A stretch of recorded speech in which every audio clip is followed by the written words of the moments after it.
bahwa antara derita dan kemuliaan itu adalah satu, tidak terpisahkan. Tanpa salib tidak ada mahkota kemuliaan. Orang sampai pada kemuliaan, kesuksesan lewat jalan salib, bahkan jalan salib yang panjang, penuh suka, duka, derita, bahkan air mata. Dan apa yang dialami oleh Petrus sebenarnya sama seperti kita. Kadang-kadang kita kurang mau berproses.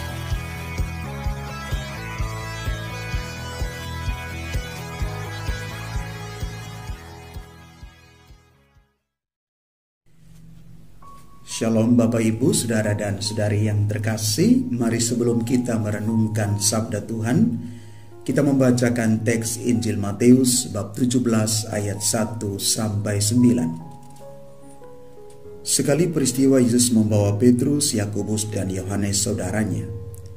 Ia naik ke sebuah gunung yang tinggi bersama-sama mereka. Di situ mereka sendirian saja. Lalu Yesus berubah rupa di depan mata mereka. Wajahnya bercahaya seperti matahari dan pakaiannya menjadi putih berkilau seperti cahaya. Lalu tampaklah kepada mereka Musa dan Elia sedang berbicara dengan Yesus.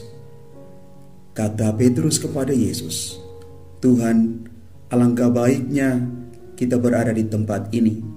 Jika Engkau mau, biarlah Aku dirikan di sini 3 kemah, satu untuk Engkau, satu untuk Musa, dan satu untuk Elia."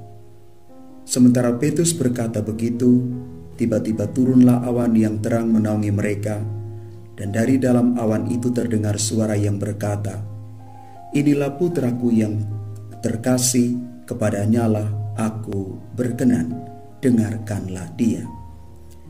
Mendengar itu tersungkurlah murid-murid Yesus dan mereka sangat ketakutan. Lalu Yesus datang kepada mereka dan menyentuh mereka sambil berkata, "Berdirilah, jangan takut." Ketika mengangkat kepala, mereka tidak melihat seorang pun kecuali Yesus seorang diri. Pada waktu mereka turun dari gunung itu, Yesus berpesan kepada mereka, "Janganlah kamu ceritakan penglihatan itu kepada siapapun sebelum Putra Manusia dibangkitkan dari antara orang mati." Demikianlah sabda Tuhan. Terpujilah Kristus. Bapak, Ibu, Saudara dan Saudari yang terkasih di dalam Tuhan, hari ini kita memasuki pekan kedua masa Prapaskah. Injil menampilkan penampakan mulia Yesus di atas gunung, di hadapan Petrus, Yakobus, dan Yohanes. Makna apa yang mau kita ambil dari penampakan mulia ini dalam konteks Prapaskah? Bahwa antara derita dan kemuliaan itu adalah satu, tidak terpisahkan. Tanpa salib tidak ada mahkota kemuliaan. Orang sampai pada kemuliaan, kesuksesan lewat jalan salib, bahkan jalan salib yang panjang, penuh suka, duka, derita, bahkan air mata. Pesan Yesus jelas bahwa untuk mencapai kemuliaan bukan perkara yang mudah. Harus berani masuk di dalam proses pemurnian dan pembentukan. Dan Yesus sudah menjalani semuanya ini. Maka ketika Petrus mengatakan, "Tuhan, betapa bahagianya kami berada di tempat ini. Jika Engkau mau, biarlah kudirikan di sini 3 kemah. Satu untuk Engkau, satu untuk Musa, dan satu untuk Elia." Yesus menolak usulan Petrus. Karena Petrus begitu terpesona oleh karena penampakan mulia itu. Dan dia mau mengalami kemuliaan dan kebahagiaan surgawi lebih lama lagi. Siapa yang tidak mau mengalami hal seperti ini? Dan apa yang dialami oleh Petrus sebenarnya sama seperti kita. Kadang-kadang kita kurang mau berproses, mau berjuang, kurang menghargai kerja keras dan kerja cerdas, tetapi merindukan hasil yang fantastis.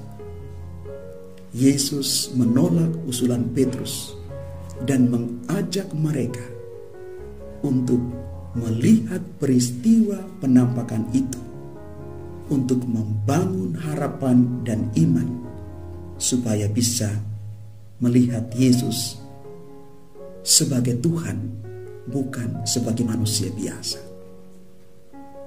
Juga dari penampakan itu mau meneguhkan hati, mental, terlebih iman mereka untuk tidak goyah menyaksikan penderitaan dan sengsara Yesus kelak. Dari peristiwa penampakan ini juga, Yesus memberikan kepada mereka sumber kekuatan, hiburan, bahkan pengharapan bagi para rasul saat menghadapi kesulitan dan sengsara, karena iman dan pewartaan mereka tentang Yesus. Ada jaminan kemuliaan di surga bagi mereka yang setia pada Yesus. Janji Yesus jelas bahwa pada waktu itu orang-orang benar akan bercahaya seperti matahari di dalam kerajaan Bapa mereka. Bapak, Ibu, saudara dan saudari yang terkasih di dalam Tuhan, apa pesan firman Tuhan hari ini untuk kita? Mari jadilah pengikut Kristus yang militan, setia sampai akhir, tetap ada di dalam Yesus Kristus. Bukan meninggalkan Yesus Kristus dengan alasan apapun, karena Yesuslah sungguh-sungguh jalan, kebenaran, dan hidup. Jangan lelah, terus berjuang menghadapi persoalan apapun,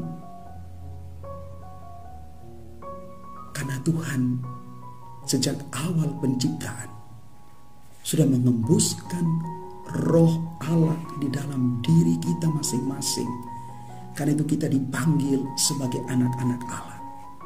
Mari bangkit dan jadi pemenang, karena Yesus Tuhan kita adalah Allah yang hidup. Dia lebih besar dari masalah apapun yang kita alami. Tuhan memberkati.